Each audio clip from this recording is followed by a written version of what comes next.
Olá pessoal, sejam bem-vindos ao nosso canal. Eu sou o professor Alex e hoje eu vou dar algumas explicações sobre porcentagem, que é uma parte básica para a gente poder estudar um pouco de matemática financeira.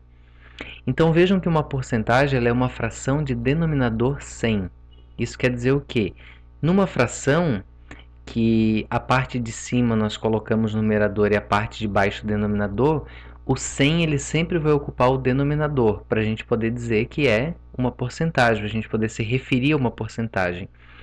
Então, por exemplo, 8% nós vamos escrever nesse formato aqui, ó, 8 e o símbolo de porcentagem. E aí isso significa 8 centésimos. Por que 8 centésimos? Porque nós vamos escrever 8% como 8 por 100, ou seja, 8 centésimos. Quando nós dizemos também 8%, a gente está se referindo a 8% de uma determinada grandeza, ou a 10% de uma grandeza, 90% de uma grandeza. É sempre uma parte do todo de uma determinada grandeza. Nós sabemos também que a porcentagem ela é muito comum no nosso dia a dia. Então, nesse momento, nós vamos pensar no significado de algumas delas. Por exemplo, 100% ele representa tudo, ou seja, ele é o total.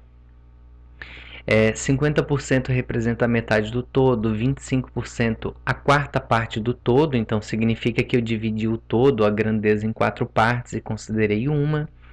20% a quinta parte do todo, 10% um décimo do todo, 5% um vigésimo do todo e 1% um centésimo do todo.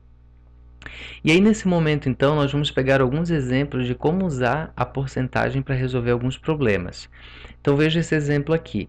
Um funcionário cujo salário mensal é de R$ 1.240 recebe um aumento de 3,5%. E aí a pergunta é qual o seu novo salário? Bem, então o que nós vamos fazer inicialmente? Eu vou explicar por um dos métodos. Existem outros métodos que vocês vão observar que eu vou fazer nos exemplos posteriores. Mas esse daqui é um dos métodos. Então nós devemos fazer 3,5% de 1.240. E aí tem que observar que esse D aqui, ele está significando a multiplicação, ou seja, eu tenho que fazer 3,5 vezes 1.240. Então eu vou fazer da seguinte forma, eu pego 3,5 vezes 1.240 sobre 100. E aí nós vamos observar que esse daqui é sobre 100, porque 3,5 representa 3,5 centésimos. Resolvendo essa parte aqui, 3,5 vezes 1.240, eu tenho 4.340 dividido para 100. Efetuando essa divisão, eu terei 43,40. Portanto, quando se pergunta qual é o novo salário desse funcionário, eu devo somar 1.240, que era o valor inicial, que era o valor do salário dele antes do aumento, com 43,40, que foi o aumento que ele recebeu, que representa 3,5% do total do salário dele. Somando isso, eu tenho 1.283,40. Vamos com um segundo exemplo. Um produto cujo valor é de R$ 86 recebeu um desconto de 12%. Qual é o novo valor desse produto? Então nós faremos da mesma maneira. Nós vamos fazer 12% de 86. Vamos lembrar que esse D significa multiplicar. E aí começaremos, ó, 12 vezes 86 dividido para 100. Lembrando também que esse 100 ele vem do fato de que 12% representa 12 centésimos. Vamos efetuar essa multiplicação aqui no numerador, 12 vezes 86, que dá 1.032, dividido por 100. Portanto, 10,32. Este é o valor do desconto desse produto. Portanto, para eu saber qual é o novo valor do produto, eu pego 86, que era o valor dele, e diminuo de 10,32. Isso significa que o novo valor do produto após esse desconto será de R$ 75,68. Vamos com o terceiro exemplo então. Uma bolsa custava R$ 160. Durante uma promoção, ela passou a custar R$ 130. de quantos por cento foi o desconto? Então vejam que, diferentemente dos outros dois exemplos, aqui nós queremos saber qual foi a porcentagem, ou seja, qual foi o valor do desconto em porcentagem. Então, para resolver isso daqui, eu vou ter que observar que se a bolsa custava R$ 160 e agora ela custa 130, isso significa que ela teve um desconto de R$ 30. Então, nós vamos dividir o desconto de R$ 30 pelo valor total da bolsa. Ou seja, eu vou pegar esse 30 aqui e dividir por 160, que significa que esse R$ 30 ele é uma parte dos 160, que era o valor total dessa bolsa. Efetuando essa divisão, eu tenho 0,1875. Agora eu vou multiplicar esse resultado da divisão por 100, porque eu preciso transformar em porcentagem. Aqui ele está em forma decimal, então eu tenho que transformar em porcentagem. Portanto, esse número 0,1875 vezes 100. Isso significa que eu tenho 18,75%.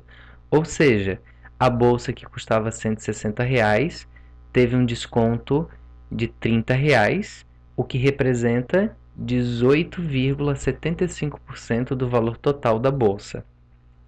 E aí nós vamos aqui para um quarto e último exemplo. Periclésio recebeu um aumento de 10% e com isso seu salário chegou a R$ 1.320.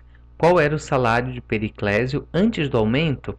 Ou seja, ele recebia um determinado valor que após ter um aumento de 10%, o salário passou a ser 1.320. Então eu tenho que descobrir quanto que ele recebia antes. E aí, para esse problema aqui nesse exemplo, eu vou usar a regra de 3, ok? Para a gente poder resolver esse problema aqui.